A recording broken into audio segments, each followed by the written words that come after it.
Bueno, continuando con el módulo de inmunología, hoy vamos a dedicarnos a hablar de los mecanismos de hipersensibilidad. Haciendo un breve bosquejo de lo que puede ocurrir cuando una respuesta inmune es inadecuada, puede pasar que la respuesta inmune sea deficiente, en cuyo caso nos vamos a encontrar ante una inmunodeficiencia, con todos los cuadros que veremos más adelante. Puede ocurrir que haya una respuesta frente a antígenos del hospedador, lo cual genera patologías de autoinmunidad. O puede ocurrir que una respuesta sea exagerada, aberrante, y en esos casos estamos hablando de mecanismos de hipersensibilidad. Y por los años 70, Hell y Coombs describen los mecanismos de hipersensibilidad que actualmente conocemos, que están un poco más actualizados en otros cuadros, pero que en general hablábamos de hipersensibilidad tipo 1, donde la reacción inmunitaria está mediada a través de anticuerpos que son inmunoglobulina E, que vienen desde los mastocitos y basófilos y que tiene que ver con patologías como la atopia, la anafilaxia, la urticaria, el angioedema. Las de tipo 2, que está mediada por anticuerpos IgG e IgM con reacciones citotóxicas, donde hay un mediador que es el complemento y que actúa sobre células como produciendo anemias hemolíticas, neutropenia, trombocitopenia, etc. En la de tipo 3, los anticuerpos son IgG e IgM, se activa el complemento por vía clásica, son inmunocomplejos y un ejemplo es la enfermedad del suelo. Después vamos a desarrollar un poco más todo esto. Y la de tipo 4, que habitualmente se hablaba de que era la de tipo celular, la única de tipo celular, es la hipersensibilidad tardía, que está mediada por linfocitos sensibilizados, donde actúan ciertas citoquinas, y un ejemplo clásico es la dermatitis alérgica por contacto.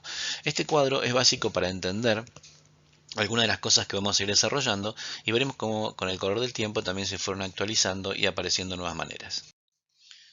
A la hipersensibilidad también podríamos definirla como una inmunopatología y se podría diferenciar en función de la naturaleza del antígeno que desencadena esta respuesta en tres grandes grupos o tres grandes categorías según qué antígeno sea el desencadenante. Entonces tenemos autoantígenos, un antígeno microbiano o un antígeno ambiental no microbiano, y de esa forma podemos ir evaluando qué es lo que vamos a observar después dentro de la respuesta. Esta tabla, ya más actualizada, muestra cómo la hipersensibilidad de tipo 4 se abre en tres subvariantes, que también más adelante vamos a desarrollar un poquitito más, donde los mediadores son similares pero no iguales. Vamos a hablar ahora de la hipersensibilidad tipo 1, también llamada hipersensibilidad inmediata, que es provocada por la reexposición a un tipo específico de antígeno que nosotros conocemos como alergeno. Hay una secreción descontrolada de inmunoglobulina E, que se une a receptores de mastocitos y basófilos, con consecuente degranulación de estas células y liberación de mediadores activos como la histamina, leucotrienos, prostaglandinas, que inducen vasodilatación y contracción del músculo liso. Una característica importante de los alergenos es que son antígenos ambientales inocuos para personas que no tienen la posibilidad de producir una reacción de hipersensibilidad tipo 1 y que selectivamente evocan una respuesta inmunitaria de tipo Th2 en los individuos que son atópicos, con producción de anticuerpos IgE. Ahora, en los individuos no atópicos, la exposición a los alergenos suele inducir la producción de baja cantidad de inmunoglobulina G que no produce ninguna manifestación patológica. Algunas características de los alergenos es que son capaces de desencadenar reacciones de hipersensibilidad tipo 1 solamente en individuos atópicos, aún en pequeñas concentraciones. Son proteínas de bajo peso molecular, lo cual favorece sus propiedades aerodinámicas, por ejemplo un polen, y tienen actividad enzimática, lo que facilita su ingreso a través de las mucosas. Estas características hacen que en pacientes predispuestos, en individuos predispuestos, se puedan producir las reacciones de hipersensibilidad, las alergias. En general los alergenos son muy solubles, eso permite que difundan rápidamente desde la partícula transportadora hacia las superficies mucosas con las que tiene el contacto. La característica es que son muy estables, entonces pueden mantener sus propiedades físico-químicas por periodos prolongados de tiempo y en algunos casos pueden actuar como aptenos para poder adquirir inmunogenicidad, como en el caso de medicamentos o metales, es decir, necesitan unirse a otra proteína o una célula que actúan como carrier para poder desencadenar la respuesta de hipersensibilidad de tipo 1. Este gráfico intenta explicar un poco lo que veníamos hablando. La producción de inmunoglobulina E, que se une por su fracción Fc a células cebadas induciendo la liberación de aminas vasoactivas. Histamina es la más importante. O sea que ahí tenemos un componente que es el alergeno, la inmunoglobulina E, las células cebadas y las aminas vasoactivas.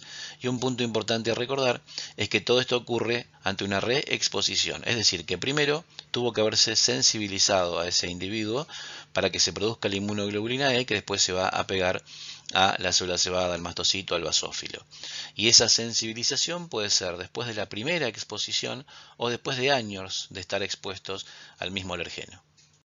Entonces, si resumimos la inmunopatología de la hipersensibilidad tipo 1, vemos que hay una exposición al alergeno, una producción de inmunoglobulina E específica para ese alergeno por el linfocito B, la fijación de esa inmunoglobulina E por su sector Fc a los mastocitos, y ante un reingreso de este mismo alergeno, hay un reconocimiento antigénico con degranulación y liberación de las aminas vasoactivas y la aparición de aquellos síntomas que estas mismas producen. Entonces, en la hipersensibilidad tipo 1 tenemos factores genéticos que me van a una predisposición a una reacción atópica, factores ambientales como ser la sensibilización a alergenos ambientales, alimentos, inhalantes, tratamientos antibióticos, tratamientos con antiinflamatorios durante los primeros años de vida. También la vacunación y prevención de enfermedades bacterianas favorecería, hay una teoría de la higiene discutida, pero a tener en cuenta. Y sobre esa base atópica, la producción de la sensibilización y la consecuente reacción con las células mediadoras, que son los mastocitos, eje fundamental, los eosinófilos, también muy importantes, y una respuesta de tipo Th2 por los linfocitos. Entonces, redundando en la explicación, primera exposición, presentación a través del macrófago a las células T y estas hacia las células B, igual que cualquier respuesta inmune, con la producción de inmunoglobulina E a partir de las células B y los plasmocitos, y la liberación de inmunoglobulina E a sangre y que se va a pegar justamente a los mastocitos. Y ante una reexposición a ese alergeno, la liberación de los gránulos que presenta el mastocito con la sintomatología consecuente que genera en cada órgano diana.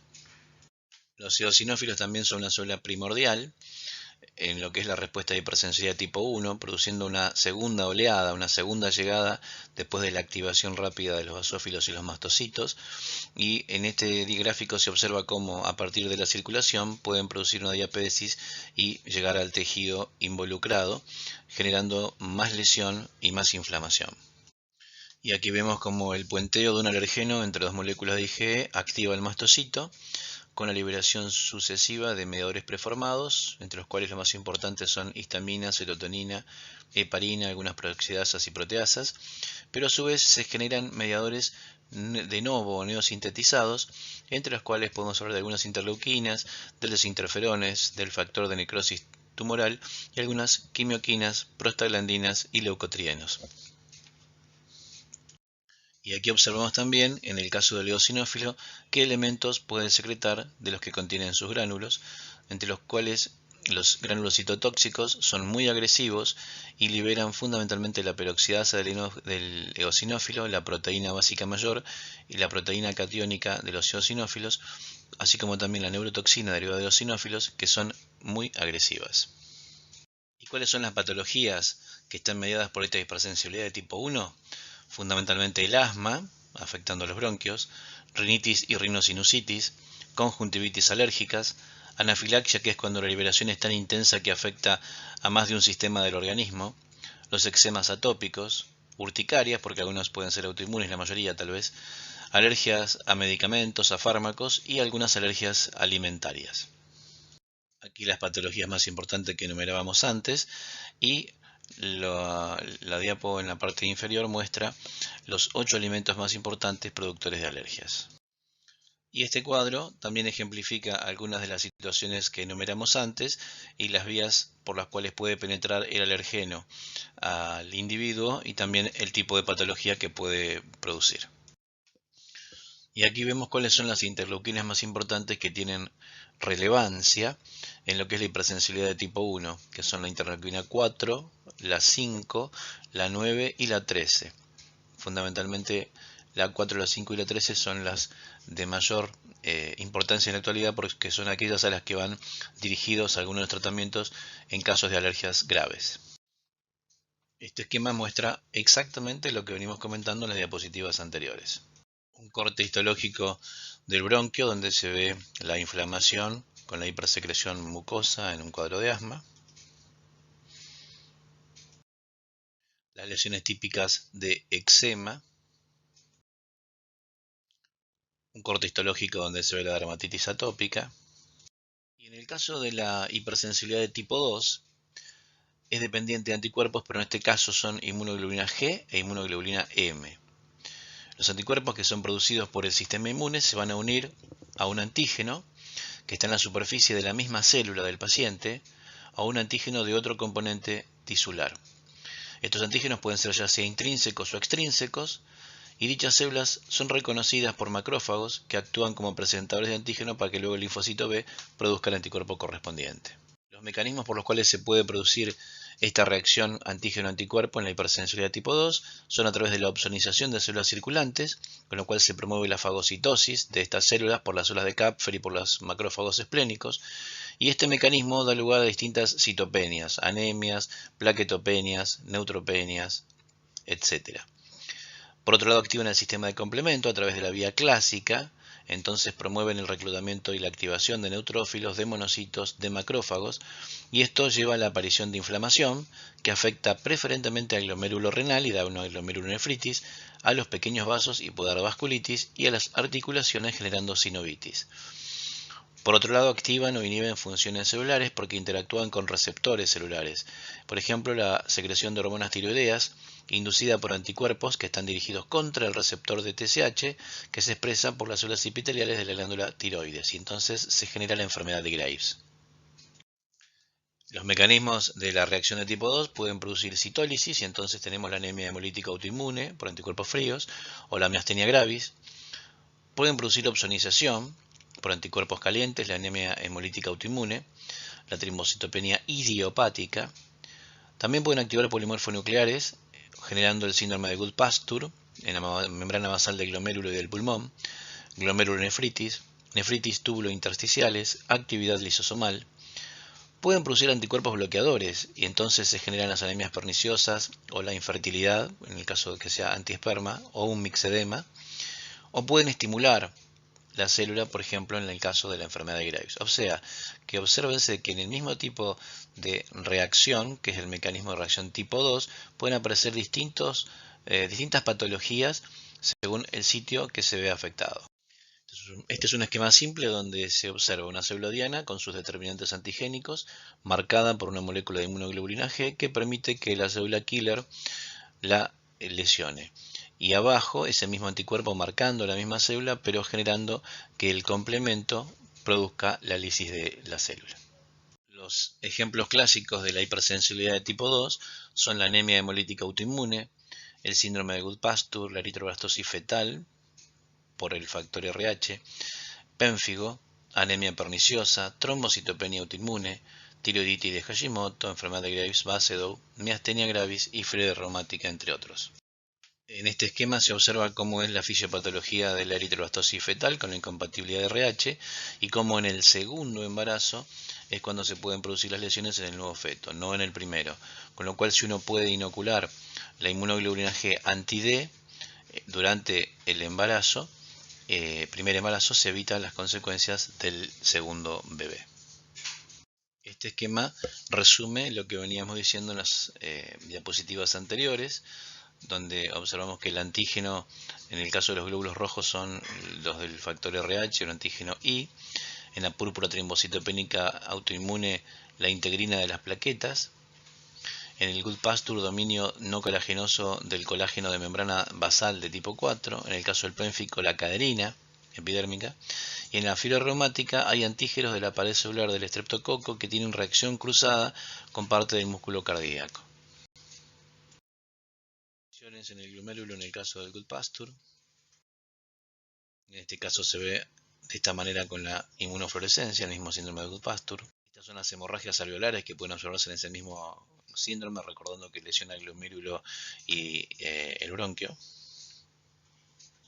un corte histológico de una tiroiditis de Hashimoto con una gran infiltración, el caso del pénfigo con las lesiones ampollares, en este caso visto con inmunofluorescencia,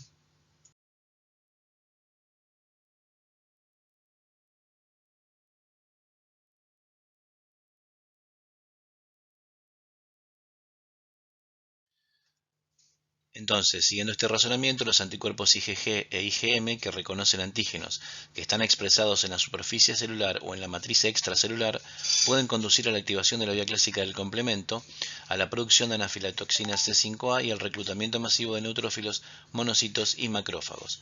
El desarrollo del foco inflamatorio conducirá a la generación de otros agentes quimiotrayentes. En el caso de la hipersensibilidad tipo 3 se produce por complejos inmunes circulantes que se depositan en ciertos tejidos y que disparan la vía clásica del complemento. En general se puede decir que los complejos inmunes que son de gran tamaño tienden a ser depurados rápidamente de la circulación a través de los macrófagos esplénicos y las células de Kapfer.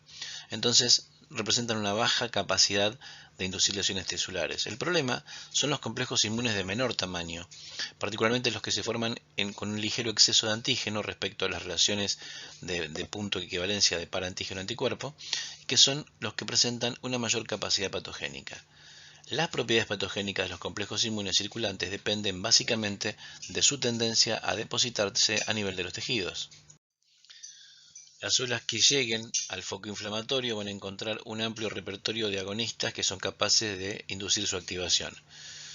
La activación de los neutrófilos y de los fagocitos mononucleares va a poner en marcha potentes mecanismos citotóxicos que están mediados por enzimas hidrolíticas, que son mecanismos independientes de oxígeno, o bien intermediarios reactivos del oxígeno, que sí dependen de este elemento.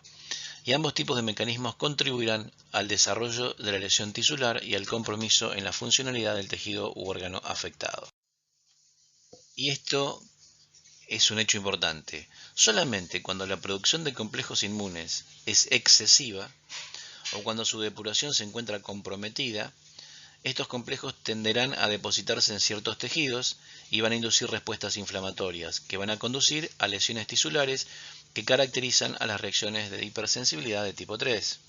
Como una característica especial que va a marcar justamente la patología que genera la hipersensibilidad tipo 3, los complejos inmunes suelen depositarse en los pequeños vasos y los capilares glomerulares y sinoviales, que actúan como filtros. Estos capilares se caracterizan justamente por ultrafiltrar el plasma para formar orina, líquido sinovial, mediante el pasaje de líquidos a través de la pared capilar, impulsado por una presión hidrostática elevada, y ello facilita el depósito de complejos inmunes en estos lechos vasculares. Pueden verse aquí las similitudes entre los mecanismos de producción de lesión a través de la hipersensibilidad tipo 2 y tipo 3, una afectando directamente un antígeno que esté ubicado en una célula o en un espacio extracelular, en una matriz, y la otra con los depósitos de anticuerpos circulantes en ciertos vasos de pequeño tamaño. Un esquema que muestra lo que veníamos hablando justamente de la hipersensibilidad de tipo 3 y cómo se desarrolla el efecto inflamatorio y la lesión.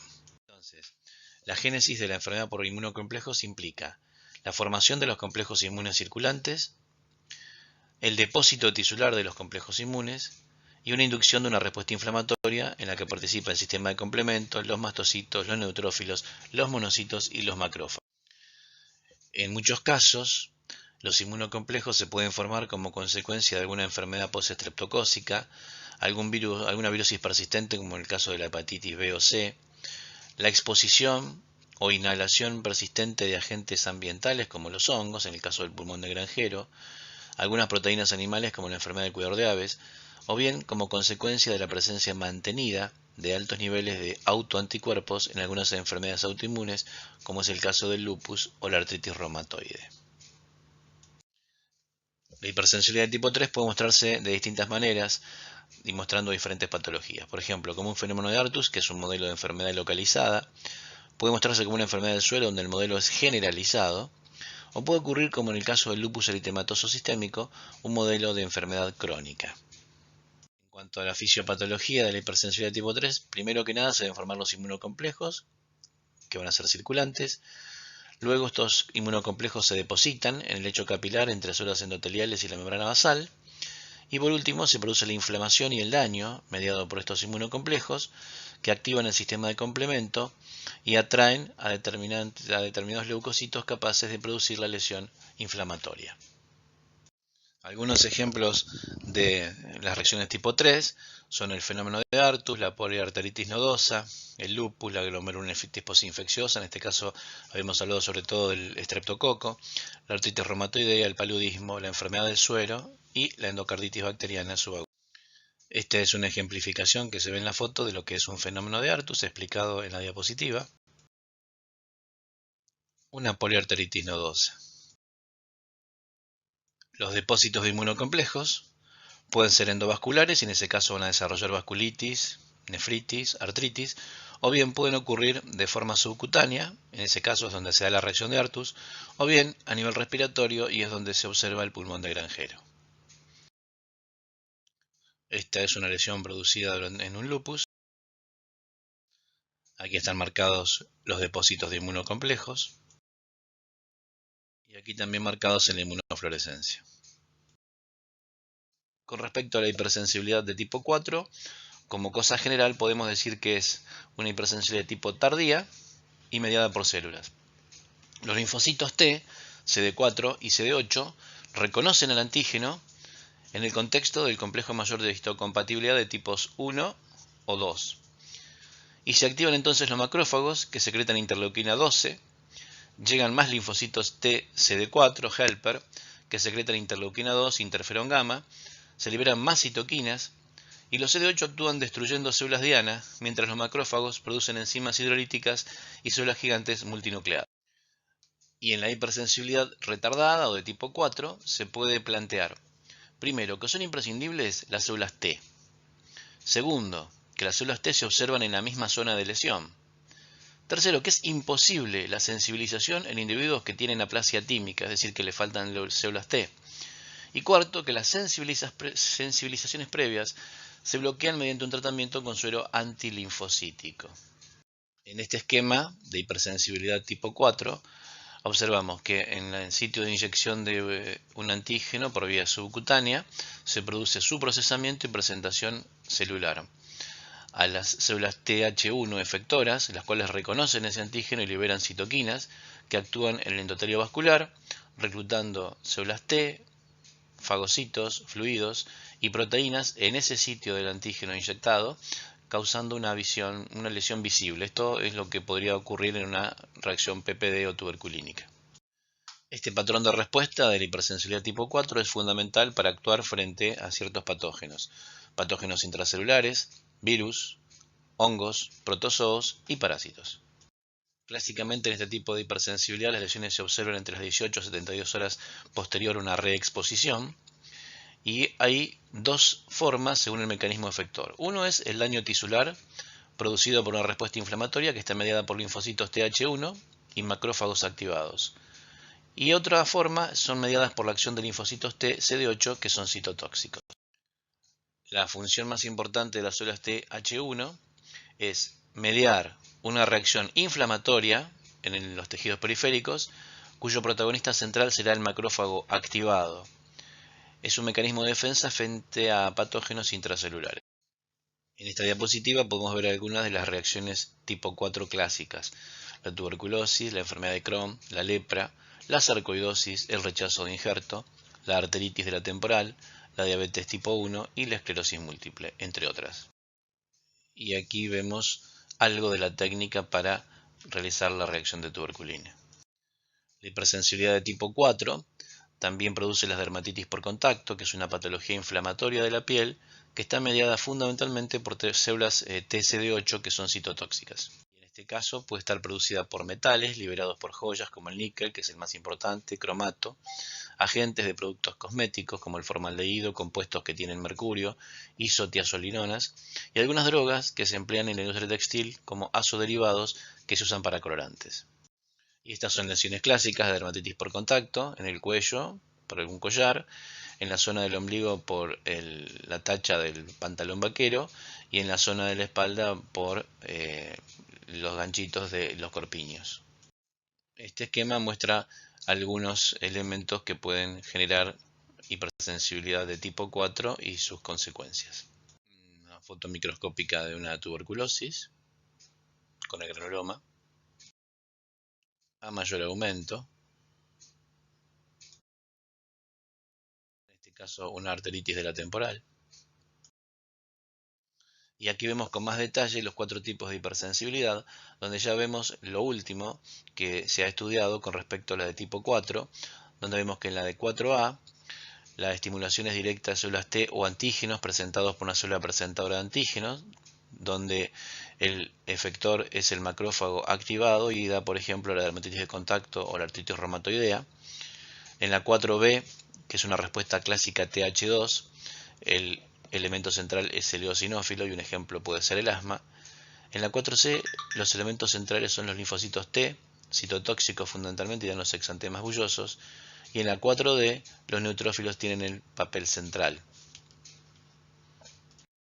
Este gráfico es interesante para ir resumiendo todo lo que veníamos hablando desde antes, con la célula presentadora de un antígeno frente al linfocito T, la interacción con el macrófago y con el linfocito B, y a partir de ahí todas las posibles salidas en cuanto a las respuestas y por lo tanto signos y síntomas. Las reacciones de tipo 4B corresponden a la fase tardía de la respuesta TH2, o sea la hipersensibilidad tipo 1, y presentan un alto contenido de interleuquina 5 que atrae eosinófilos. Recuerden que al principio hablábamos de las más importantes en la respuesta TH2, que las interleuquinas 4, 5, 9 y 13. Y esto se ve en asma, rinitis, dermatitis atópica y algunos exantemas maculopapulares por fármacos y también en el Churre-Strauss. Y entonces los eosinófilos maduran en la médula ósea a través del estímulo de citoquinas como la interleuquina 5, la 3 y el factor de crecimiento de colonias de granulocitos y macrófagos, y su localización habitualmente es en las mucosas, sobre todo respiratoria, digestiva y urinaria. Se puede activar y reproducirse en el contexto de la fase tardía de las reacciones de hipersensibilidad inmediata, atraídos sobre todo por la eotoxina y por el aumento de la expresión de moléculas de adhesión que son inducidas por las interleuquinas 4 y 13. Los eosinófilos tienen 2 tipos de gránulos, los específicos y los primarios. Los gránulos específicos son muy ricos en proteína catiónica, como la proteína básica mayor, peroxidasa eosinofílica, proteína catiónica, eosinofílica y la neurotoxina eosinofílica. En cambio, los gránulos primarios son similares a los de otros granulocitos. Tanto el eosinófilo como sus mediadores juegan un rol en la injuria epitelial, en el engrosamiento de membranas basales y en la hipertrofia de la musculatura lisa. Es decir, son uno de los causales de la remodelación, por ejemplo, en las vías aéreas en un asma crónico. En el caso de las reacciones de tipo 4C, son propias de linfocitos CD4 y CD8, que son los efectores del daño, por sus acciones citotóxicas, que están mediadas por perforinas y granzimas, y por contacto de moléculas Fas y Fas-L, que lisan diversos tipos celulares, como queratinocitos o hepatocitos. Este mecanismo es clave en varios tipos de enfermedades ampollares, como por ejemplo la necrólisis epidérmica tóxica, que se ve en algunas reacciones por fármacos. En el caso de las reacciones tipo 4D, hay infiltración neutrofílica y se observa, por ejemplo, en las pustulosis exantemáticas agudas, que está inducida por fármacos, o bien en la enfermedad de Behçet. Los linfocitos producen la quimioquina CXCL8, que atrae neutrófilos, y el factor de crecimiento de colonias de granulocitos y macrófagos, que evita su apoptosis. Bueno, con esto terminamos lo que es hipersensibilidad. Les agradezco la atención.